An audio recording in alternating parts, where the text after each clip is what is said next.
mpendwa kabisa. Unawapata ndizi. Wewe nani? Ngoja nione kidogo.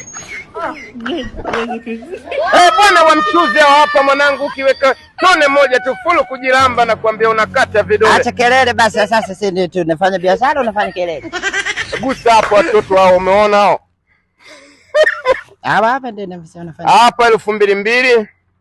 Hawa baba na nyama na mchuzi, hapa kwa wali, hapa kwa ubwabwa, unajilamba tu.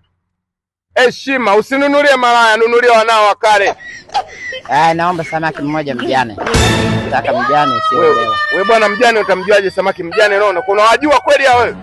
Najua ndiye, sasa nataka yule ambaye mjane alikuwa ameolewa sasa ameachika hapa. Samahani bwana, uko sawa na chizi wewe. Rudi nyumbani. Kumbe chizi mbwa mkubwa huyo. Mama namfungi. Nilikuwa najua mteja.